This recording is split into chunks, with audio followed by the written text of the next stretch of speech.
Ladies and gentlemen, welcome to another edition of the A-01 podcast. It is summer, which means three things. One, brand new anime season. Number two, Anime Expo. And number three, it becomes really apparent who doesn't wear deodorant at such conventions, as is the life of an anime fan during the dog days of summer. Of course, I'm your host, JJ Piedra, Joshua, Jeremiah, and I am joined, as always, by two stinky fellows, Matt and Will. What's up, guys?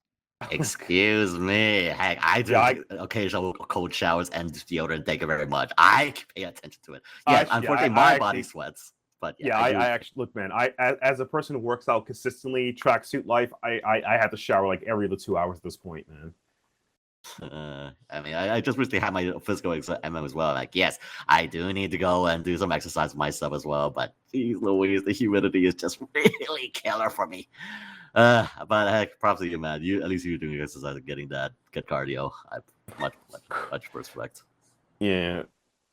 You guys aren't exactly helping the joke. You're supposed to deny it, not like confirm the stink. What? No. You have no idea. I live with a bunch of Asian teenagers in my neighborhood, and some of them smell like complete dog shit. And it's not because of stuff they eat. I can tell if it's food. This is not food smell, okay? After sniffing that, I'm like, it's time to take care of my bodily cleanliness. Buy some Axe body spray. That's the lowest tier they can do. They didn't even do that. I'm like, I'm done. Or at least get the degree, stick deodorant, or clear gels. That's what I've been using. So, yeah. They sell them at the dollar store. That's the shitty part. They go to the dollar store. Let's be honest. Run by your people. Will, no offense, I'm technically your people. You can't even pay $1 to wipe your ass, man. Come on. There is some truth. As agents, we cannot give you bargains that we need to save money, even if it's $1. It's like $1. It costs $1 to not smell like shit. They go for it anyway. I'm like, hands up, cut, cinema. And you can't imagine how.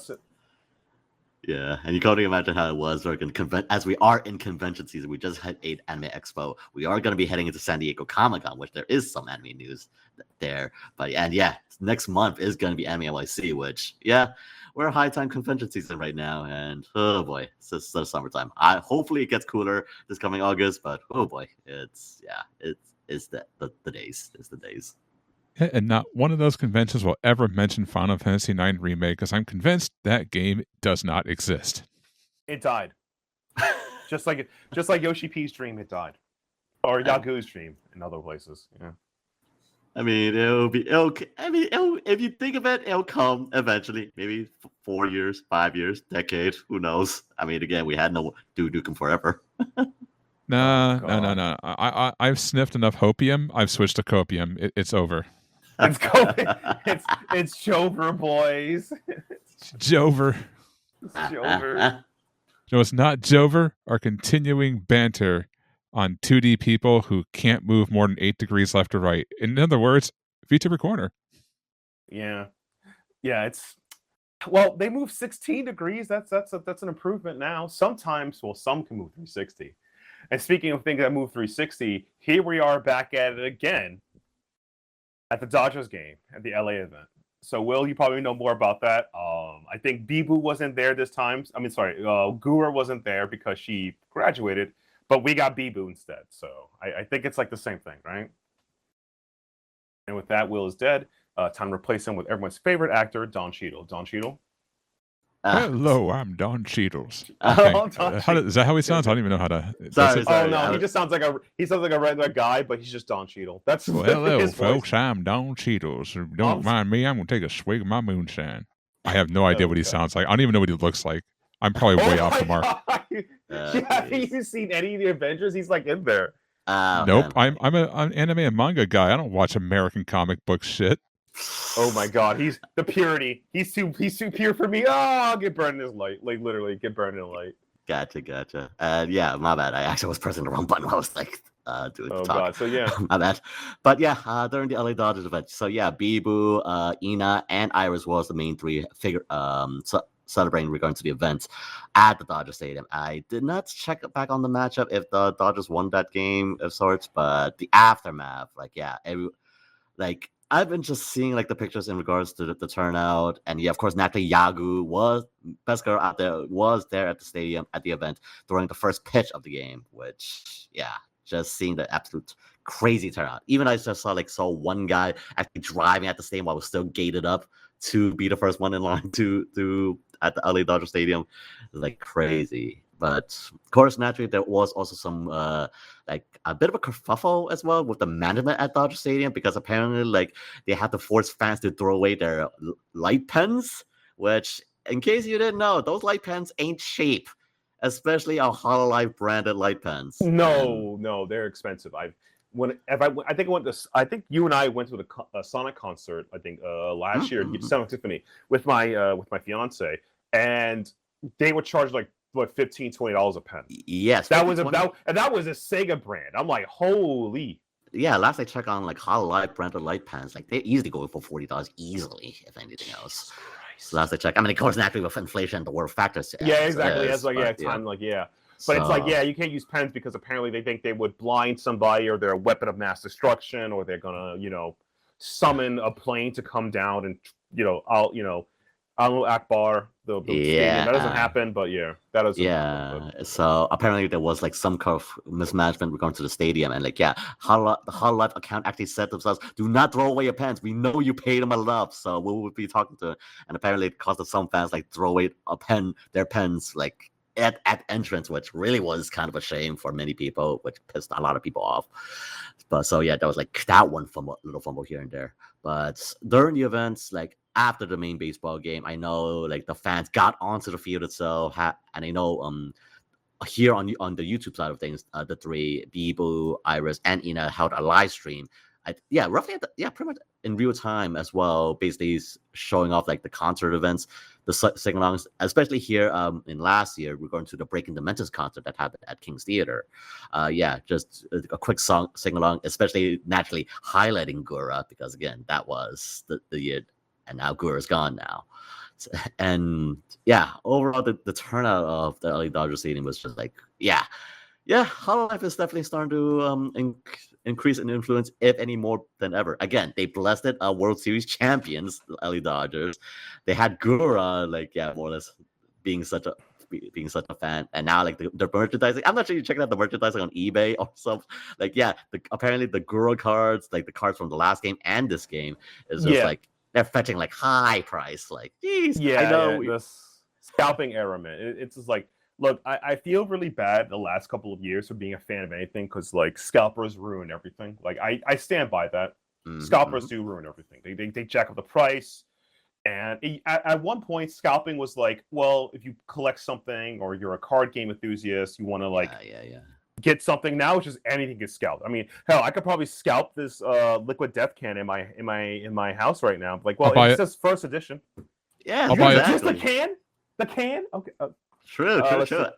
It cost me the whole package cost me $12. I guess I'll just charge you $120. Because I gotta make 100% profit back. That's how it works, right? Here's my credit card. Take it. Heck, I even have the old Zoa cans from like Dwayne The Rock Johnson's energy drinks. And I'm pretty sure someone would pay a top dollar for the original can design from Zoa, or the Black Adam promo. I don't know. Oh God, it's like bro, come on, man. But just like from the Labu Labu dolls to like this, like anything's can be marketable. I mean, heck, the fact that even the Nintendo Switch 2 staple incident, apparently those things are selling a high price on eBay, which we humans are stupid. No, I just the scalping economy and culture is just really bad, because it's like it used to be like, I understand collector's market existing, but you're scalping anything at prices points that's just insane. Like, it reminds me of somebody who used to collect comics, and I still collect comics, but like the collector's market it's completely inflated. Most of it's inflated bullshit, and I feel the same way about like other stuff. It's like, this is just bad behavior. Like, obviously the way to fix it is to print more copies, but that's not enough. You have to like fix the root problem itself. People thinking it's profit and everything. It's not profit and everything. You just like something because you like something. Okay, there's no profit. Yeah. But anyway, that's a whole different argument. Yeah, so there will be those who will go to the event for either being as a fan or secondly want a profit, and so exactly, the blend. So, but overall, and in all, the LA Dodger Stadium event from Hololive was just absolutely just again, the turnout was great. Some come fumbles, but overall, yeah, continues to show that Hololive is starting to game to the point of world domination, even not already has as it been. And I guess that's part. No, yeah. Speaking of world domination, they've dominated Australia as well. Yeah. They recently also celebrated a recent concert event with going to, I know, Crony, Bay. Of course, you guys celebrated at Bay's home country. And yeah, just seeing in regards to the events, I believe it was called the Honatsu Paradise. No, it's something else. Dang it, I have to put on what that time of recording, but yeah, just like seeing the just basically the whole turnout at where was it held? I forgot. It's somewhere in Australia. I don't. It's. Yeah. It's basically how to spread again. Going to Crony and Bay, and from what I've seen from on Twitter and handles, just also Hololive just continuing with gaining influence. Like, if you have attended a Hololive concert scene, any kind of concert scene whatsoever, then you know how big these things get. And during the theater, like they had to like sit. Able to sit down. It's not like the main concert halls and such. Overall, it's just like it's absolutely crazy. So, if you all you people in Australia, I'm glad you're finally getting some Hololive love, and I'm just crazy to see. Yeah, from New York to LA to Australia. Look, now we just got to get to the third world, like the other parts of the countries, like Malaysia, India. I mean, technically Kuala Lumpur already did. So, but yeah, it's starting to become everywhere. It's crazy. It's crazy. And And speaking of craziness, throughout the world, I know she's what I think 495 years too early. Kaicho has appeared in us in a Kason stream, randomly, which proves that Kason and Kaicho are not the same person because they both want to scream at the same time. I mean, again, like if you have to check that Kason streams recently, she has been doing some cooking streams. I believe early in the morning, basically breakfast streams, and apparently someone just basically want to put in as Kokokiryu as a little the trigger. That actually happened. Like it's her thing acted up and then face tracked and put in Kaicho, her Kiryu Koko, not her past life. Yeah, it happened. Yeah. Wow, watch. Read the comments in the video that it happened. So what happened was that's why she had to like cancel it. Lately, Kason has been doing live IRL streams, mostly like building Gunpla, chatting streams, and then this stream in particular, she was doing a morning breakfast stream. Just watch Asian girl cook eggs for breakfast. Yeah, look, it's a genre thing. People would pay for it. If people. Like it's a thing.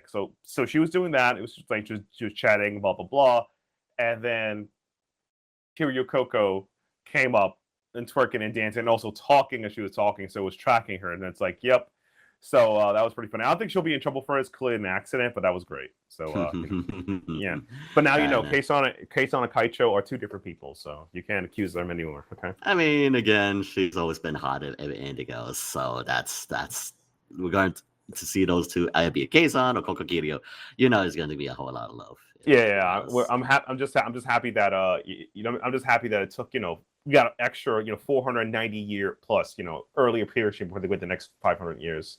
And before we go on moving next to the piece, one more thing regarding to the Hololive brand as well, because naturally as we are approaching the inevitable release concert for the All for One concert, I'm just checking here on the Hololive English Twitter account, and there will be 4 special guests that have been hinted that will be appearing at the All for One concert. And right now they have reviewed all 4. That is Subaru, Towa, Risu, and Ali gonna be appearing at the All for One concert. So if you have chance to go attend the concert, or in my case here in New York City at Radio City Music Hall, you were able to see those 4 once again.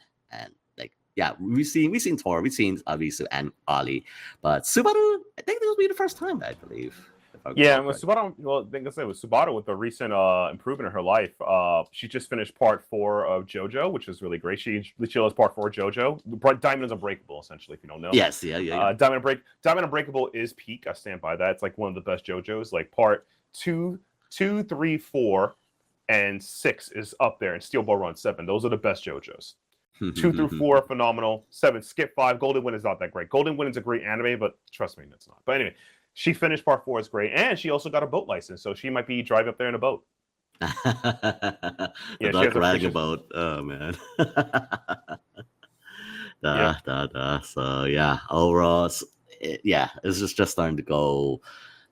Yeah, I'm pretty excited to see how this All for One concert is gonna be. Like, if it was anything like the Breaking Dimensions concert, the All for One is definitely gonna be another topper or a highlight for many people's years. Which, yeah, it's definitely a good thing if you're a Hololive fan. And yeah, basically. yeah, and one more thing before we move on to we move off the Hololive fan. I believe you probably checked this out as well regarding to the Hollow Justice. I know a lot of people, I think majorly in Hololive as well as in Hollow Justice, the Hollow Natsu concert, the Hollow Natsu Paradise. Basically, many people in the Hololive getting their new swimsuit outfits, if you recall correctly. Yeah, well, merch wise, I mean, they're gonna sell, but I'll get into that later. Like, yeah, we're gonna have a problem with hopefully merch stuff gets fit up by them. I am referring to the Hollow Shop because the worst buying from Japan is just even now it's still rough. Yeah, it's we want to support you, Hololive. We really do. But world events and shipping costs and of course someone doing something is kind of preventing us to actually buying some stuff. So I also stand by this. Like personally, this is a personal thing. Personally, I would want like maybe they have I know they have, this is an off tangent topic, but I know they have Hollow Cover USA. I hope Hollow Cover USA has a warehouse or placements where they can do shipping for the products for US-based customers, so we can get it without paying so much. That's what I hope for. That's a small thing. I know they mostly help with the loading, but I kind of want just to buy my stuff out there on Armor Lake. Okay, look, I want to buy my Watame tracksuit and not pay $300. Okay. No, she has a tracksuit now, and I'm a tracksuit life guy. Like, yo, this is it. Like, people gonna know what I'm about. The cheap tracksuit. Wife wasn't being fit. I mean, again, people have been buying happy codes, trading logs. I mean, again, since with Kiryu Koko's own, if I call jersey, the whole jersey. Oh God, that's right. I need to get on that. Yeah. See, you reminded me. I need more money. So but here's hoping that on that aspect, that Hololive definitely improves upon in regards. But just going back on track, the Hololive Natsu Paradise, again showing off all the different swimsuits for all the Hollow girls as well as Hollow Justice. And I don't know, I just recently saw like that one Fuomoko morning, apparently staff-san talked to Fuomoko like, okay, how about we give you this swimsuit, and like apparently Fuomoko did not know the style of Ken's swimsuit. I think that was the main brand's name. And like, okay, we did it. They did not know that the swimsuit was like that. And Fuomoko was just like, yeah, that happened. And they were just kind of flabbergasted when they saw the final product. Like, I just kind of find it funny. And of course, naturally, like with other justices like Raoda and Elizabeth Bloodflame, I know there has been a lot of fan art regarding to Elizabeth Bloodflame's swimsuit outfit, which, again, it's summer. It sells. What do you expect? It's a beach banner. What do you expect? Yeah. Done it. So overall, that's currently what's happening in the world of Hololive at the moment right now. Well, there is a couple more Hololive, more news. If you guys been checking out Hololive Indonesia, Ayane Risu has joined Team Sentinels. As a joke, she recently finished a stream streaming with Super Gomez, the one of the top Star-Lord players in Marvel Rivals, and they streamed together. This Super Gomez was also a fan of Risu, and it was hilarious. He's like, he literally did, because he plays Star-Lord. Star-Lord has the command flip that makes him invincible, but he can also take damage in a flip. He did the command flip and jump in front of Risu from her taking a sniper Phoenix shot. Like, get down, Mr. President. Get down, Risu. Get down, Mr. President. I was like, oh my God. This is when you know you support your wife, that you're gonna die for her in a video game. Like that. That's great. But honestly, check out the VOD. If you want to watch professional Marvel Rivals, you can check out Sentinel Team.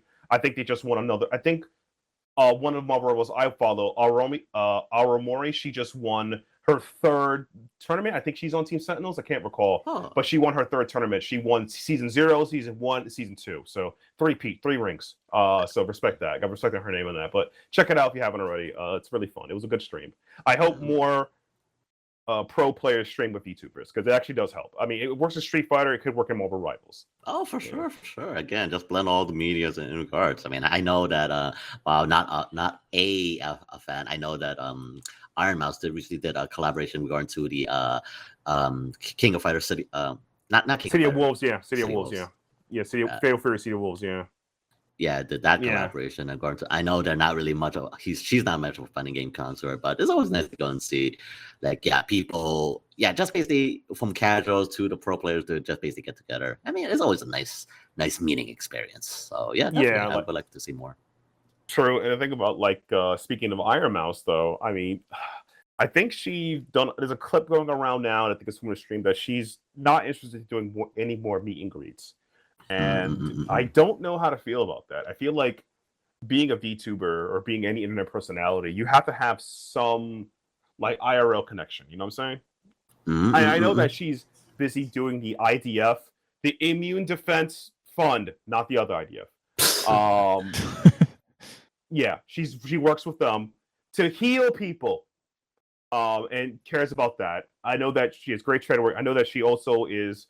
I believe this again. I'm assuming that she's one of the not owners, but one of the figureheads of VShojo, and also assists with some managerial aspect of that, plus her many business dealings.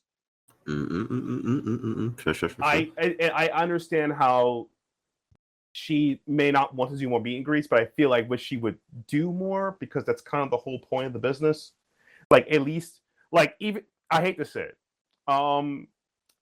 even if you're gonna do the one, we would probably talk about future Anime Expo. If you show it to Anime Expo once every other year, that's good enough. I feel that's what I mean. At least I understand that that's woo, that's crazy, but that's all I'm hoping for. Because if you stop that, I think that could hurt your presence as well as hurt your marketing thing. Because people want to see the person they support, right?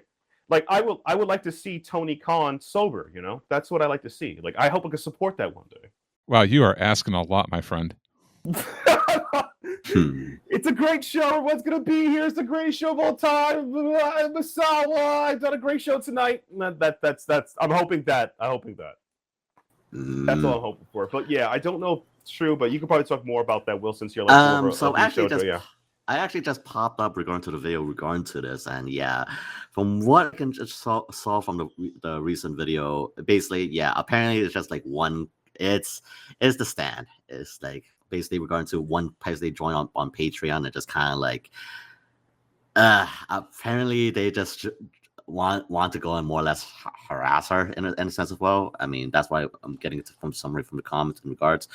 There will be always that one person that's they join a Patreon, they join from I don't know, from 4chan or whatever, whatever steep pits of the internet that you come from, they joined at Iron Mouse's thing or Meet Grace, and there will be always that one person that's just absolutely unhinged crazy.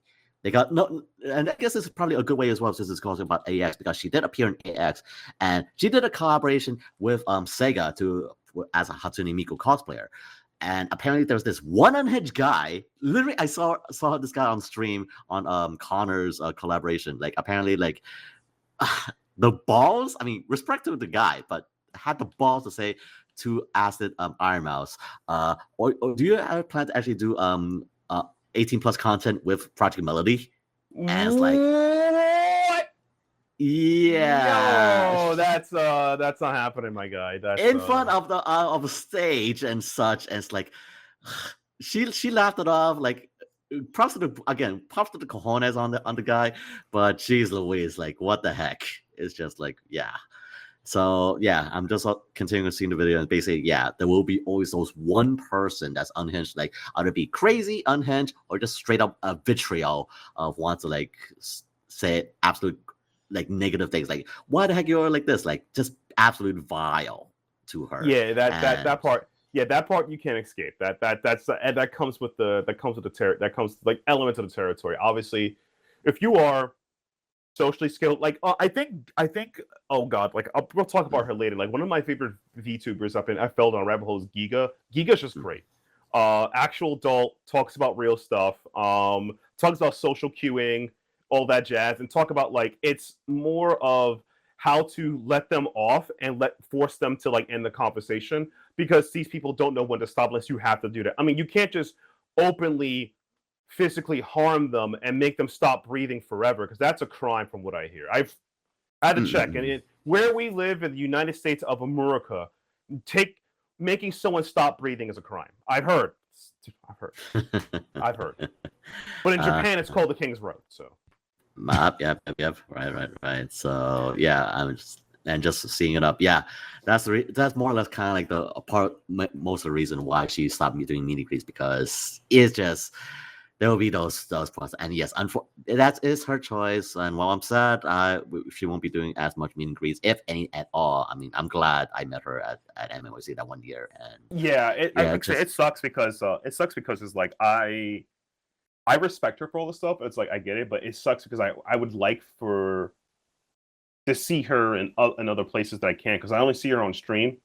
Like there's a difference between politely seeing your Oshi live and seeing them on stream. Like, I'll be honest, seeing Korone live doing the cartwheel is a real experience. Everyone should hopefully is a Korone fan once. She did the cartwheel, bro. She did the cartwheel. I know. I seen it. And again, the fact that I even saw freaking case on as well with Iron Mouse is just crazy. So yeah. That was real to me. That was real to me. It's real to me, brother. Yeah. Aye. So yeah. So while I'm sad that she's not doing any more meet and greets, again, it's her life. I only respect her well-being. So yeah, by all means, do what's best for your Iron Mouse. And yeah, I guess that's kind of a good segue. We're going on to the next company of VShojo. So if you haven't heard already, yeah, VShojo has been some shifting changes as of late. And apparently, if you haven't heard already, yeah, Giga and Zentreya, one of the original members of VShojo talents, has left at VShojo. And regarding to the reasons that people have speculated in regards, Giga and Zentreya have stated that clearly in their own videos of why they left. And from what I remember on Zentreya's video, basically she's want to go independent because it's been 5 years since the founding of VShojo, and she basically wants to try to find herself once again, like what she wants to do. At least that's on her what she stated. Yeah.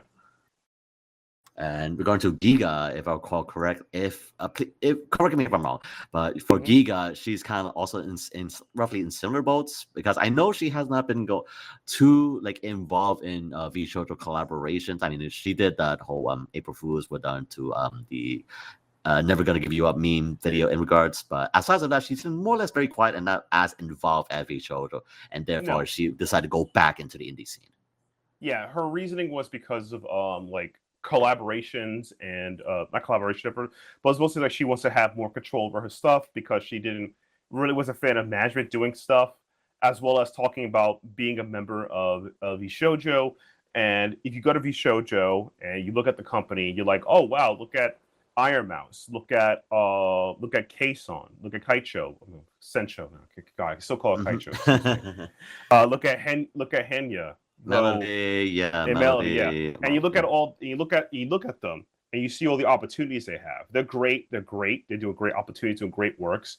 And you think, oh, if I join, I get that. Not really. Management helps you get that, but you won't get what they have. You're still doing it on your own. VShojo is a talent management agency company. They're not like Hollow Live, where Hollow Live will get you the things if you ask for or look for within their capability. Now, because of that, Hollow Live and will take more money out of your check because of that, which you gain. There's a different percentage splits. While VShojo, most of your percentage profit splits are the same. The only thing is you kick back is to the company for using their resources, or let's call it a membership fee. For now, you're kicking a membership fee.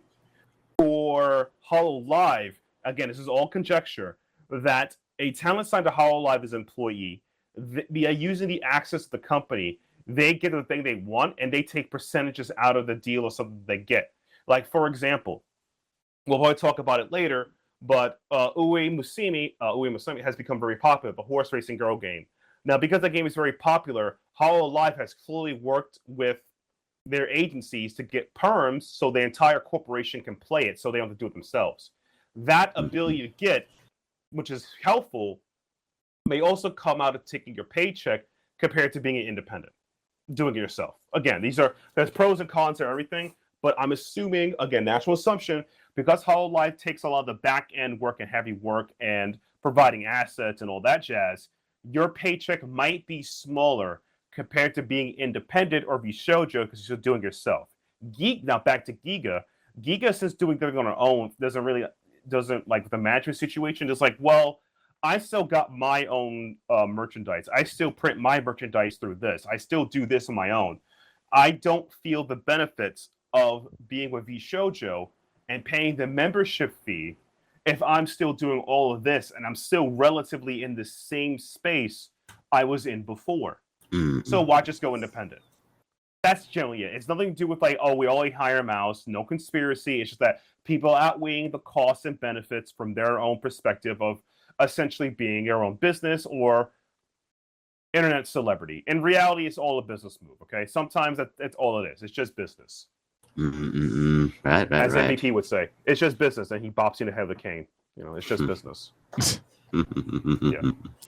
So overall, yes, it's pretty much as I said. So we're going to what you feel in regards to these two leaving. Then in the end, it's what they want, and seeing Zentrea now being as an indie back as an indie VTuber once again, especially with her recent upgrades, with her TTS now little to no delay now, is just like that now she's more involved with her own personal dealings, basically of all management of her own business. So she now gets to do what she wants, as like free from any management restrictions. So again, that's what they want. If that's what they do, then by all means, that's their choice. So Giga and Treya, I'll also be following you regardless of this. So overall, I'm just wishing for the best in regards, and hopefully, can't wait to see what you do next in this chapter. So and aside from the two talents, I know there's also one more of the management staff, like the talent management staff. I did repeat. Tweeted as well, but apparently there's also a couple of management as well that actually did left the Bishoujo as well after like 5 years, give or take. So it's just also another growth thing as well. She is like to the next chapter in life. So it's going to be a shakeup for the company. I don't think compared to the first Bishoujo implosion, which was like Vebe, Silvervale, and Neanders, that was a clearly more personal issue with them being them. I mean, if you're still a fan of their content, sure. I mean, politely, sure. I'm not going to dig up the whole fruit this, X that, your mother this, my mother that, something Obama. That's a whole, check out the earlier podcast, we talk about it. But that was clearly a much more personal issue. This quote-unquote implosion was clearly more business-based. It makes sense for a lot of people. Zentrea being there for 5 years, she's still friends with them, they still collab. It's just like, maybe I can just do this my own, right? Giga clearly feels like the more control I have of my business and my entities. I weigh that over paying the membership fee for Bishoujo. I'm still doing it myself on my own company. Right. So, so don't go speculating why Zentrea or Giga left because no, they're the next Anji. But overall, just wish them the best, and keep, if you have any speculations, please keep them to yourself. Or any minor forums, whatever it may be. Exactly, because you can't be, you don't want to be a drama channel spinning false stuff that everyone clowns on you later for it, And speaking of things to clown on, Saba's back. This fish cat girl VTuber is back. May sound familiar. They're back. Blow up debut, hitting over 1 million within like 3 days. Yes. Only like 4 streams. If you know who this person is, you know exactly where this is gonna go down. So, it's crazy. Apparently, Guro's #1 fan. Yes, Senzawa also followed her, and just these 4 streams. I know she just recently did her a Resident Evil stream as well. Just from what I can just see from her, it's like she feels a lot more relieved that One, she can swear. She can basically no restrictions and such. Like, Yeah. if you know, then you know. But yeah, just seeing her like really more expressive, more than usual. Like to the point, like I don't know what to do. Like just like okay, I have all this freedom. What do we do next? Like yeah. It's good to see Saba being as light as she is, and again, the fact that she reached 1 million subscribers on YouTube, like in that's like, oh, okay, like apparently is one of her another achievements in her past life. If you know, you know. Yeah. Only 3 days and a third there. A fourth there. I'm sorry. And which is really funny as well because like apparently like she also did a collaboration with Doobie 3D and they had to forgot that there was their first like wow, the first time I met you. Yeah, it was the first time for the business. Yeah, first time for everything. Which is just hilarious. But again, if you know, you know. Yeah, exactly. First time ever. But it was interesting though. I'm personally not a big fan of Saba's design because it's doing too much. You got the sailor uniform, you got the twin tails, you got the side tail. It's a bit too. It looks like Fubuki with a side tail to me. Once you see it, you can't unsee it. I mean, it's just like but it's like I said, it's a design thing. It's like I still enjoy their content when I see it or the clips. It's all good. I mean, I guess we're all buds again, so I guess time is a flat circle, so it'd be that way. Done it. But yeah, I enjoy her back. Speaking of someone also back, Ray Chan got office to her job again. Apparently, working the cafe was their always dream. If you know, you know. They also had a debut, and they talked about their past life and things that differ from their jobs. This is more of an independent, like stream when they can kind of thing. Because if you know her past life had family issues, and also it also could be that they were friends with a certain idol, aka god of Minecraft. You are her enemy; she'll slash you. After being friends with them for such a long time, you also may have dreams of not being in the shadows, but also like want to be a VTuber. So things like that happen.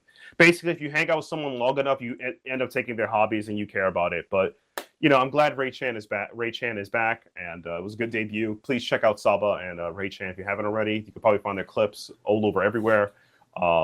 Good streams. They both speak English, so don't worry about. I mean, one speaks Japanese and English. The other one just speaks English and internet. So let's language. Right. Definitely check them out. Yep. So I guess as we're rounding up, we're going to a segment in regards. We gotta talk about. We're going to the one thing that's been catching the world at the VTuber scene and more or less the entire world, which is the Uma Musume mobile game that's been everyone's more or less been playing. And I mean, I know about Uma Musume, I know about the IP, and again released it from developed from Side Games, but just. The show I seen a little bit here and there. Now it's just kind of blowing up, but Uma Musume and basically racehorses with idol culture, mix them up together, and you get this. And now people are discovering this thing for the first time outside Japan, and I just gotta find it funny that many VTubers from Hololive, from indies to just on this train and they cannot get enough. They really can't. No, and then whatchamacallit? I think it was super funny that some people don't Hololive Indonesia Kyla doesn't like being compared to Gold Ship, even though you can see it. You see it. Now I see it now. Shoot, now you mentioned it. Yeah, Kyla doesn't like pure Gold Ship. Ninoma Inanas. Is a horror simp, which is fair. You believe in her. Things like that. Crony doesn't believe that she's any of the horse girls, even though she's like 5 of those characters. It's like and of course they work together. They're the same people. I'm just seeing everybody. Everybody's finding out the majesty that's gold ship, and again I believe it was the $80 billion yen incident. I don't know. I think that you wouldn't believe how many people gamble on this. It's crazy. So just seeing how just all these VTubers like knowing their real life counterparts of the racehorse in regard to Gold Chip and just all these horses. Like, yeah, I mean, aside from Peak and Repo, yeah, Uma Musume Derby is just. It's kind of like the random blow up. It blew up so hard. It's crazy. And again, idol culture, have Gold Chip trying to get your Oshis winning again with these races. Like, yeah, oh great, and raising another generation of horse bets now. So yeah, the whole it's a it should be like a generation of horse girls. I'd be horse dudes. It's over, man. Yeah, and it's just kind of funny as well because like out with the Uma Musume popularity now, just kind of like, yeah, remember the other horse girls that predates Uma Musume? Yeah, like Master Musume, the other genres that of horse girls that raised it before this. But again, that's another topic. I was raised by monster girls. It's over. It's gonna be a whole generation. It's a joke. It's really Jover, man. So and a new age of degenerates on us. That's all I gotta say. Exactly. So if you haven't got caught up in the Uma Musume fever yet, good for you. You're probably still on Honkai Star Rail with that whole Fate Stay collab. But yeah, Uma Musume is getting everywhere. And if you see horse girls on your timeline, then well, now you know. It's just pretty much over from there. That's with that wraps up everything VTuber Corner, except for the fact that apparently I got a phone. I'm not joining Team Sentinel because apparently I'm not a fan of either Risu, so it's over. So that's my Marvel Rivals career right there. It's over for me. All right. Well, speaking of things that are over for me, solo covering Anime Expo for 4 days straight. That was fun. Yeah. I saw you, man. You were just like a bloody machine on that, man. I mean, every manga release, every annual update. Every Burlak sap not used. That was you. Yeah, so there's a lot of news to sift through, but we're not going to go through it all because we'd be here for God knows until the next podcast recording if we did. So we're going to do kind of like the big stuff. So up first, we got Kodansha.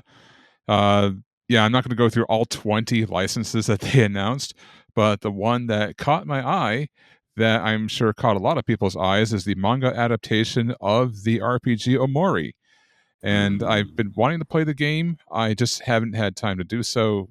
And when I saw that I was getting a manga, I'm like, well, screw it. I'll just read it in manga form. Don't know if they actually said when this is coming out. Oh, spring 2026. So, yeah, that nice little 3-month window. But yeah, I'm definitely looking forward to that. Denpa dropped some pretty disappointing news for me. If you are a Heavenly Delusion fan, then you know that Volume 8 was supposed to be out last month in June. It was pushed back to November, and Volume 9, which was supposed to be out in December, is now pushed back to March of 2026. Ouch. On the Yen Press side of things, my eyes and ears perked up when I saw they're releasing the deluxe edition of Battle Royale. And I absolutely love this movie. It's one of my favorite Japanese movies. It has a manga adaptation, and we're getting the deluxe edition through Yen Press until I saw the first volume is $55. Yikes. If you want to read it for $55, the first volume I might add, feel free. I will stick to my $20 Blu-ray and just rewatch the movie for $30 cheaper. $35 cheaper. It's probably an omnibus hardcover, and that's what the jack-up price is because Dark Horse had the same issue. Well, Dark Horse had the same thing where like their Trigun and the Hellsing, they have them as deluxe hardcover editions, though they just reprinted Hellsing in the Takabon format, the regular single issue format, volume format, and those are like $10-12 a pop. But yeah, that's what happened. So like, yeah, you're buying probably a hardcover that has maybe 3 volumes in it, or they're doing what they did their master edition they did with the Fairy Tale series and what's the other one? That's the one that people never stop talking about. Attack on Titan or Attack on Depression.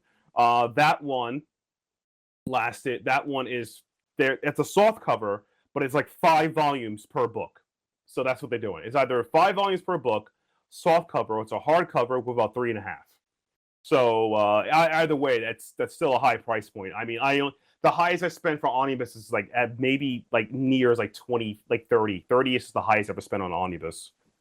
Anything after that, I think is robbery. That's just this is me. That's that is robbery. Well, if you want to determine whether or not it's robbery, you can do so on December 16th because that's when the first volume drops. So there you go. All right, I'm not gonna pick it up. I'll go to a bookstore and look at I got robbed. So Square Enix announced a whole bunch of stuff, and for those of us like me who was hoping for something Final Fantasy IX related, well, we got something. Not a remake, but they did announce that the picture book is coming to the United States in English, and you'll be able to get that in May of next year. And I think it's either out now or very close to being out now in Japan. So if you want the kanji version of it, you can go ahead and import that, probably through Japan Rabbit. They'll buy it for you. A couple other series that they announced that I'm pretty much interested in. One is Otaku Cross Gal, or Otaku X Gal, or Otaku Gal for you purists. Basically, it's another one of those, person who was teased for their nerdy hobbies, finds a girl, find out they had the same interests. It's basically like My Dress Up Darling Part 2 type of thing. And then one that you guys might like is called My Favorite VTuber is Scary in Real Life. Oh yeah, I saw that one. I saw that one. Yeah, that one actually looks fun. That might be based on Russia, right? Yeah, and then of course, if you're into visual novels, of course, Sekai Project is doing God's work once again by bringing 4 different visual novels here to the United States. They're doing Wendio, Oni-chan Continue, Nandame Kano Hajimemashite, and Sunrider Legends Tactics. So if you always wanted to play those visual novels, they should be coming your way in the not so distant future. As far as other news goes, well, what can I say?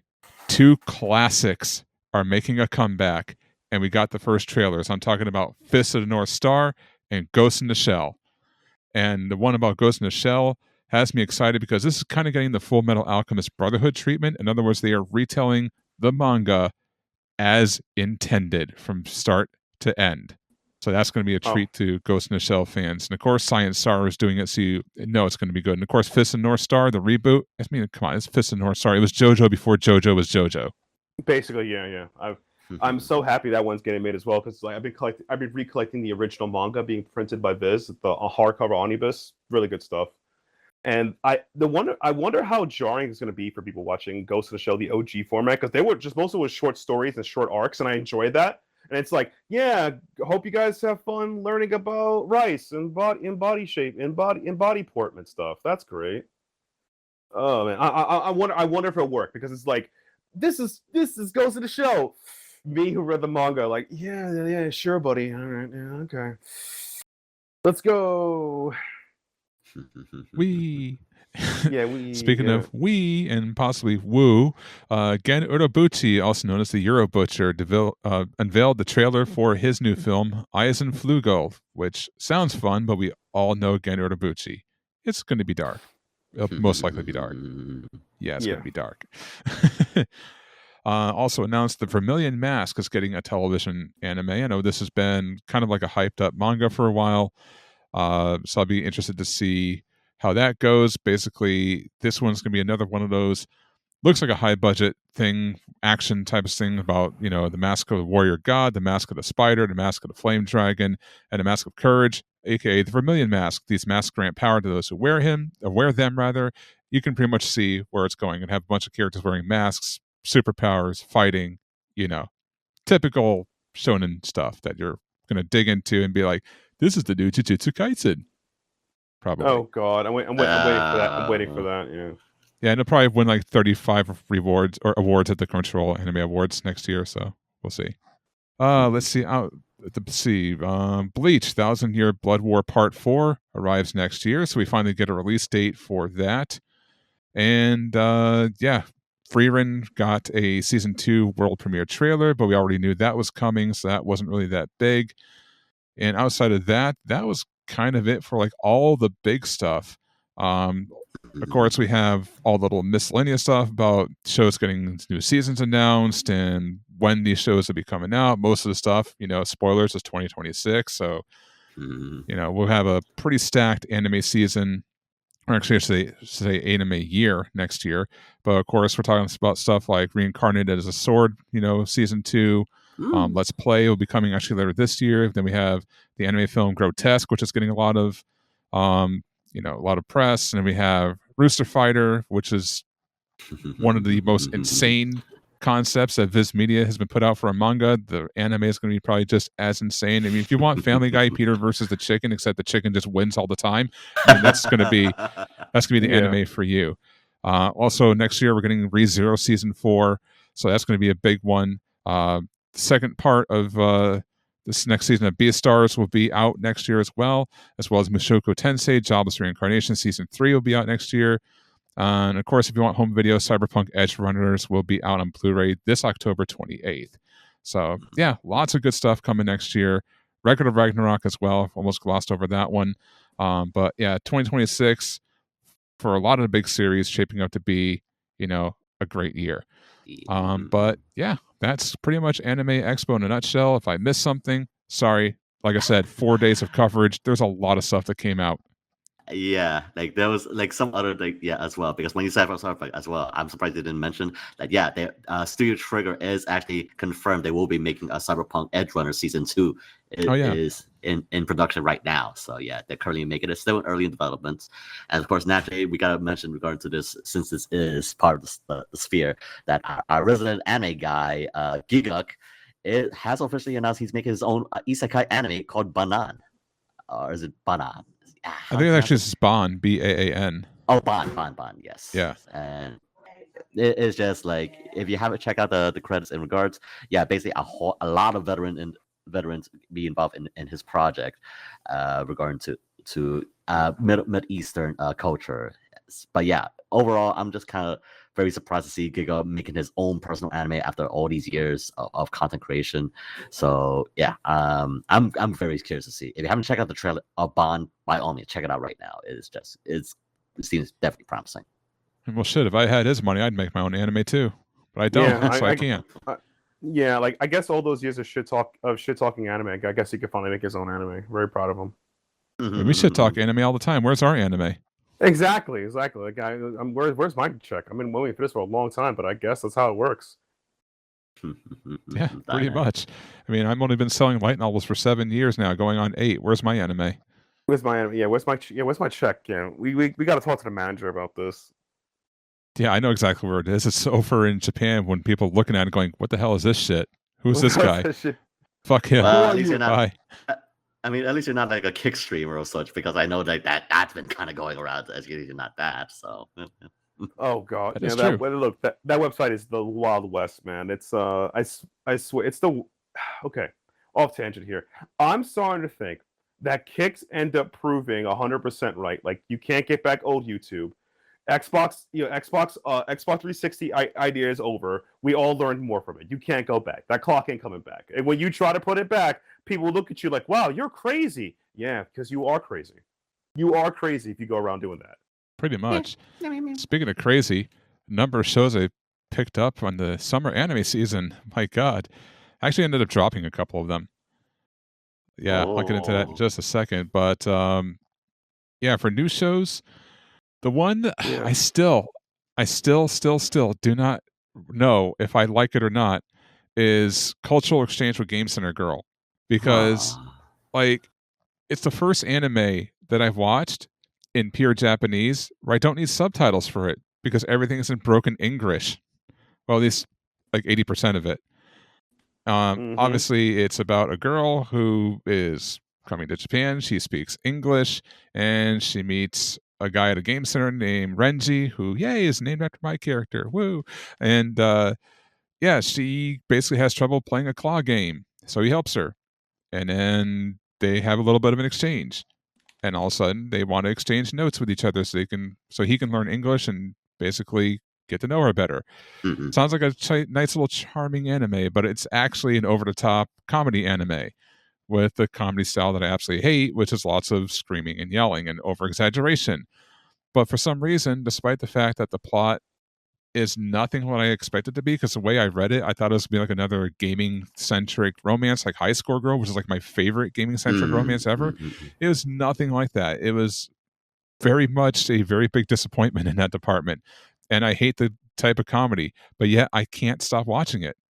There's just something about it that's overly cute and hilarious and makes me smile and wants me to keep watching. But yeah, it's very weird.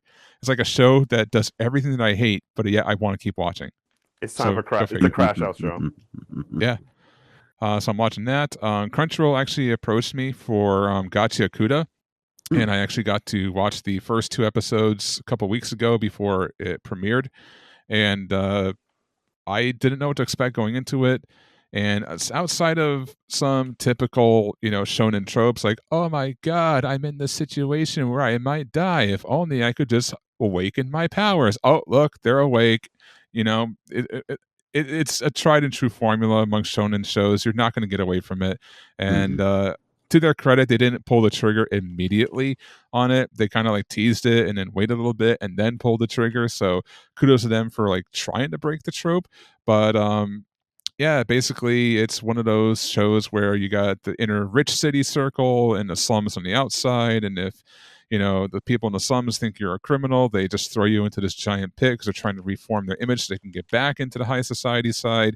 And of course, our main character, whose name I forgot because it's been 2 weeks since I watched it, so I'm not keeping up because I've already seen the episodes. Yeah, he gets framed for a crime. I won't say what because I don't want to spoil anything, but he gets thrown into the pit, and we find out that he's been living on a giant floating sphere this entire time, and the pit is actually the real world, and it's just one big fucking trash heap. And he develops these powers where he can basically defeat these golems made completely out of trash. So it's a unique premise for an action show. The artwork and fight scenes are actually done really well, and needless to say, I actually got hooked on it. So it's pretty good. So go ahead and check that out. But 2 shows right now stand at the pinnacle of my summer list, and I've only seen 1 episode of one and 2 episodes of the other. The first, obviously, is Takopi's Original Sin. Yes, I bought the omnibus from Viz Media, and I was going to read it. And then I was like, it's getting an anime. Maybe I should just hold off and watch it. Glad I did, because wow. So essentially, there is a girl named Shizuka. She's bullied. She gets treated horribly by her mother, who basically doesn't care. She gets treated horribly by this girl named Marina at school. And I guess it all has to do with the fact that her mother's like pouring herself out and basically doing so with Marina's father. And it's like tearing her family apart. So she's taking out her aggression out on Shizuka. And one day, this little cute little octopus alien from the planet Happiness or Planet Happy comes down. And the only emotion that he understands is happiness. And he's trying to do everything he can to make Shizuka happy. But it doesn't work, and she commits suicide.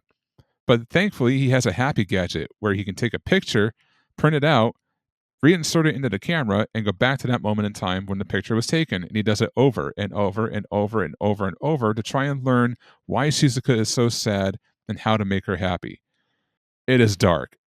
For a cute little octopus that looks like he should be in the poster of a children's show, this is dark. And it's right up my alley. Absolutely love it. And of course, the other one is The Summer Hikaru Died. So this one's a really cool sci-fi show. Opens up with a boy named Hikaru who is just missing, and his friend and a search party are looking for him in the mountains. And he's just laying there. There's blood over the side of his face. It looks like he's still alive, but then we see this weird psychedelic bundle of polygons. Best thing I can actually describe it as. Just like shoot down into him, and now it's basically taken over his body. And the sad thing is about this is Hikaru's friend, his name is Yoshiki. He knows that something's wrong, and he calls out Hikaru for not being himself, and like the creature, whatever, like starts to manifest a little bit to show him, how did you find me out, type of thing. But that he had such a close bond with Hikaru that he literally doesn't care that this alien is like living inside of him, as long as his physical body is up and around and acting like him, that's enough of a coping mechanism for him to get over the death, and it's kind of like a sorrowful story in that aspect, but there's that sci-fi aspect where the monster has its own agenda, and we saw a little bit of that at the end of the first episode, so it was really good. And I think personally one of those two are going to fight to the death over the anime this season for me. But outside of that, I'm just watching sequels. Obviously, Don season 2, season 2 of My Dress Up Darling, season 4 of Rising of the Shield Hero, and season 2 of Cold at Night. So so far pretty good stuff I'm watching. The ones I did drop, as I mentioned earlier, the first was Bad Girl. I thought this was going to be a lot better than what it was going to be, or at least what the premise allowed itself to be, because it's about this girl supposed to be good and like wholesome and gets good grades, always just respectful and all that fun stuff, and then she decides to become like a punk, like a bad girl. And I thought it was going to be like one of those things, or maybe the opposite. Maybe she was already bad and she's trying to be good. And I thought it was going to be like a nice little slice of life story like that. It turns out that she became a bad girl because I guess she wants the admiration of one of the girls on the student council committee who stands at the front of the school gates and greets everybody. And she doesn't say much to her because she thinks that she ignores good people. So she decides to become bad. And when you think bad, I'm like, all right, she starts to become, delinquent and causing mayhem. No, she does the most childish things ever. Like temporary tattoos of like stars on her neck, stacking her shoes up with erasers on the soles, dyeing her hair two-tone colors, wearing clip-on earrings to give herself an edgy look. And then she's like, oh yeah, I'm a bad girl. I drink juice on the bus and I draw on the windows. I'm like, what? Seriously? That's your angle? You draw on the windows and drink juice in the bus.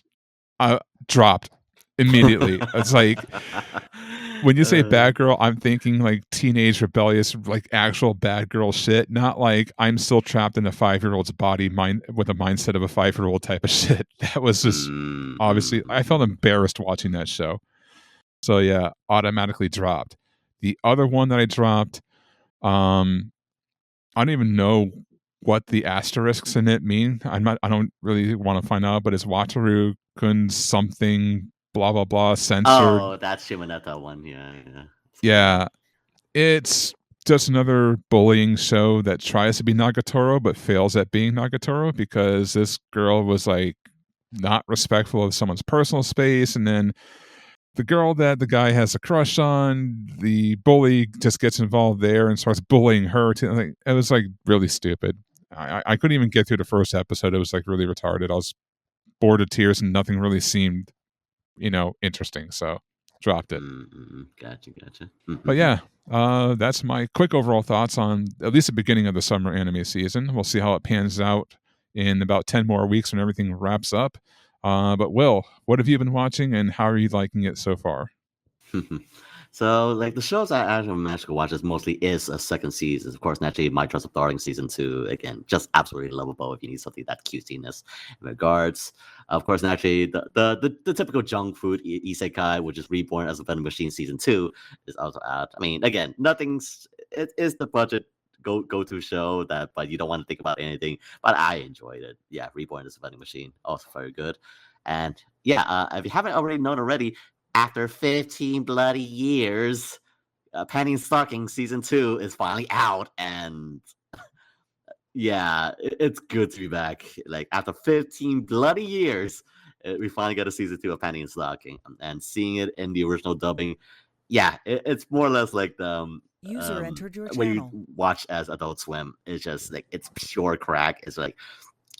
Even when I remember us going to the Anime NYC panel regarding to Penny and Stocking, and they said they were going to tone down apparently some things. No, they did not tone down anything at all. It was just balls to the walls, crazy. It's just that perverse. It's exactly the Penny and Stocking that you know and love.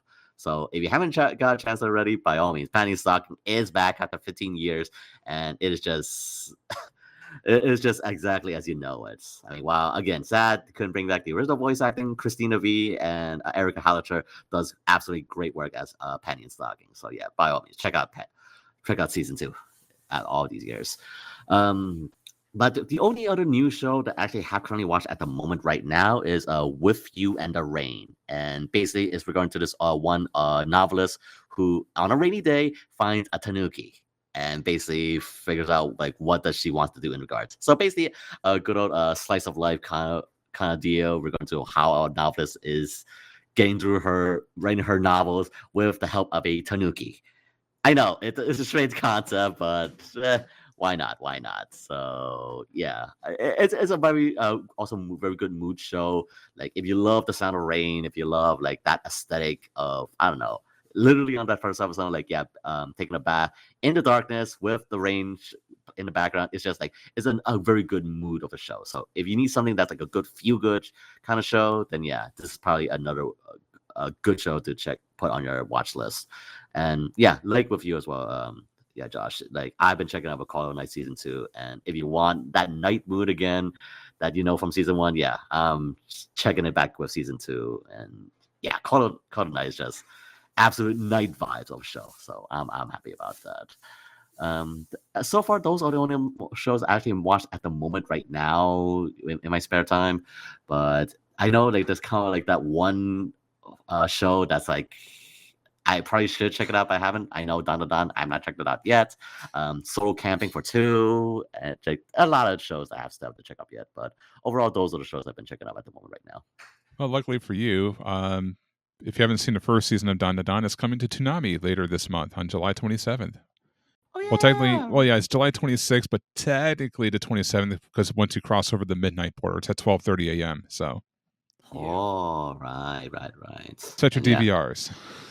Right, and as well, like the only thing I'm pretty much only really excited about, like that's got to be coming out in the first I will release it next week, I believe, is Kaiju number 8 season 2 and Sakamoto Days season 2. So that's probably the other thing I'm looking forward as well. Yeah, well, I'm happy for you, Will. You waited 15 long years and got a proper second season to Penny and Stocking. I waited 19 long years for a proper second season to Berserk, and look what I got.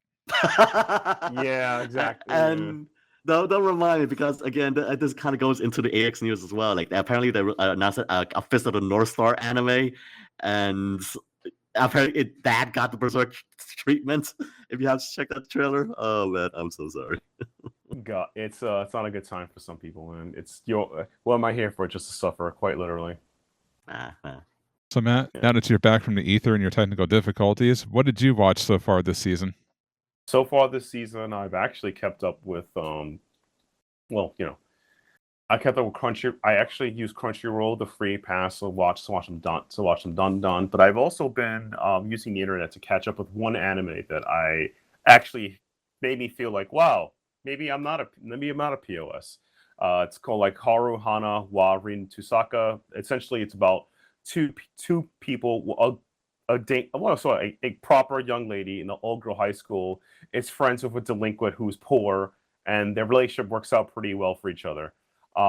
It's really well done. I can't believe I actually enjoy this. I know me enjoying things. I thought I'm gonna suffer for like the next 10 years, but I got some joy in my life. So yeah, and I had to read Sakamoto Days, but yeah, Penny and Stocking, that's on the back burner. I'll watch that later. I can wait. I can wait an extra month until like my job is over to watch it, but yeah. That show got me, man. Karuhana wa Rin Tusaka. That got me pretty bad. So it's like it got me down bad. So. Oh. Yeah. All right. Looks. Yeah. Well, with that said, that's going to bring us to the end of another episode of the A1 podcast. And as customary, it's time to give out our recommendations for the month. So, Will, let's start with you. What should our listeners be held at gunpoint and told to watch and/or read?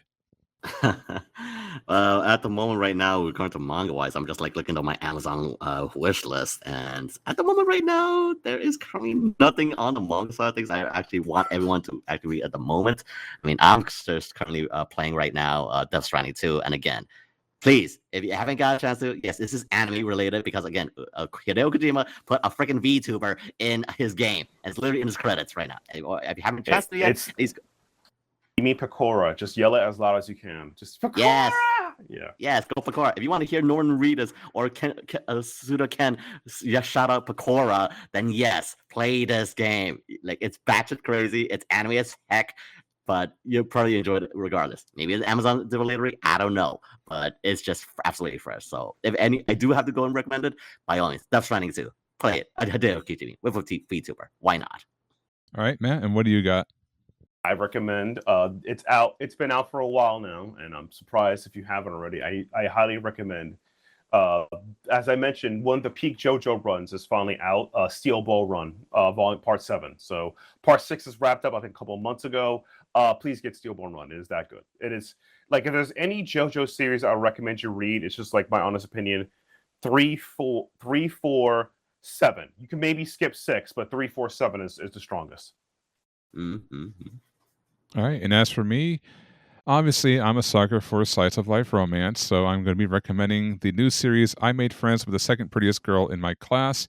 This had an insanely strong first volume about a loner named Maki Maihara who doesn't interact with anyone at all. Basically, he spends most of his time watching B movies, eating pizza, and playing video games. And then he transfers to a school, and he comes across 2 of the most prettiest and most popular girls in class, and the second prettiest girl, whose name is Umi. She is secretly a nerd just like him, but doesn't like showing it in front of others because she's afraid she'll be ridiculed. So the 2 become friends and have a secret friendship, and it's really sweet. So, yeah, definitely love the first volume. It's going to be a good contender for my manga of the year just based on that. There's other series out there that might also take that title, but just based on the first volume, if it can continue to hold up this type of quality, it will throw its name in the hat, most definitely. Oh. So yeah, that's our recommendations, which means it's time for final thoughts. Will, what do you got? Man, as for final thoughts, I mean, Matt, should we hint them regarding to the special feature that we're probably developing at the moment right now, or not yet, or we keep it a surprise? No, we're gonna keep it a secret. Just know that we will be yelling Pecora on the toppest of the Empire State Building soon. Gotcha. But so yeah, okay, we'll keep it as a secret. So as my final thoughts, as we head into July and to convention season. So yeah, one, obviously, golden rule. Naturally, golden rule. Please don't be dicks. If anything else, don't be jerks. But again, that seems to be no one's following that golden rule anymore now. So why do I even say? Stay hydrated. Make sure to do your annual physical checkups because yeah, in the summer heat, you don't want kidney stones, and kidney stones are a killer. So please. Hydrate out there, and yeah, just keep on keeping on. Literally in Death Stranding, just keep on keeping on, man. All right, Matt, what do you got? My final thought is, seed above the children, wipe out your enemies, hit a limitation of the women. If Will's advice is don't be jerks, my advice is wipe out all your enemies, so you don't have to worry about jerks in the future. That's step 1. Step 2, please bathe and shower consistently. Spray yourself, and I also mean this politely for you guys who like to eat food. Have a pack of sugar-free mints in your pocket. Those work faster than gum, okay? And third rule is, for everything going wrong in the world, you need to bow down and pray to the halter of Daniel Bryanson to come back to wrestling. So we got to hope that happens. Please, Daniel Bryanson, come back. Or Nigel McGuinness. At least do it for him. You must take the clams once again. Yeah, I did the clams once again. Oh, God. And of course, my final thoughts is going to be self-promotion, because that's what I love doing all the time. I have a summer sale going on Smashwords where you can get all of my series for 75% off for just $1.24. So that's AR Dragonfly from Ash, and the award-winning My Girlfriend Was Delivered by 2-day shipping. So go to Smashwords right now and buy my shit, because Jesus Christ, I need to get out of my job. Yeah, that's it.